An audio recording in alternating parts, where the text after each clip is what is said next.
అందరికీ నమస్కారం. Welcome to Lavanya's journey channel.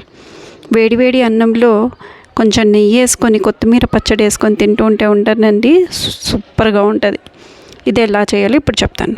దీనికోసము 2 కొత్తిమీర కట్టలు, పెద్ద కట్టలు సన్నగా కట్ చేసుకొని ఫ్యాన్ గాలి కింద ఆరబెట్టుకోవాలి. దాని తర్వాత ఒక 100 గ్రాముల దాకా చింతపండు బాగా పిసుక్కొని ఉడకపెట్టుకొని అందులోనే ఉప్పు వేసుకొని బాగా ఉడకపెట్టుకోవాలి. కొన్ని వెల్లుల్లి కచ్చాపచ్చిగా దంచుకొని పక్కన పెట్టుకోవాలి. ఇప్పుడు ఆరబెట్టుకున్న కొత్తిమీర అంతా మనము సన్న మంట మీద వేగనివ్వాలి. కొంచెం వేగనిచ్చిన తర్వాత ఈ కొత్తిమీర అంతా తీసి మనం ఒక గిన్నెలో పక్కన తీసి పెట్టుకోవాలి. ఇప్పుడు అదే బాండీలో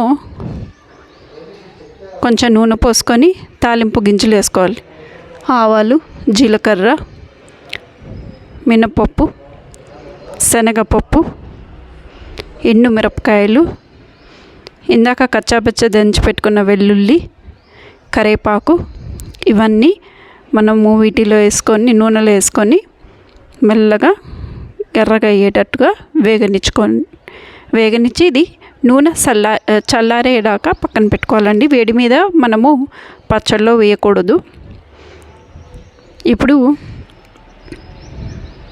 ఇందాక వేగనిచ్చిన కొత్తిమీరని మిక్సీ జార్లో వేసుకొని కొంచెము మెత్తగా అయ్యేటట్టుగా మిక్సీ పట్టుకొని దానంతా మనము ఉడకపెట్టిన చింతపండులో వేసుకొని కలుపుకోవాలి. అలాగే కొంచెం మెంతుపిండి, ఆవాల పిండి కూడా మనం ఇందులో కలుపుకోవాలి. అలాగే 2 గ్లాసుల కారము వేసుకున్నాము. ఉప్పు మనము ఇందాక చింతపండుతో పాటు ఉప్పు కూడా వేసేసుకున్నాము. మళ్ళీ వేసుకోవాలి. ఒకవేళ సరిపోకపోతే కొంచెం వేసుకోవచ్చు.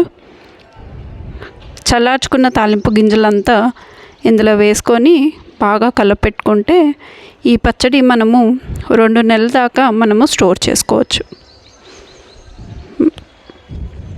ఇలా ఇది వేడివేడి అన్నంలో నెయ్యి వేసుకొని తింటే చాలా చాలా బాగుంటుంది.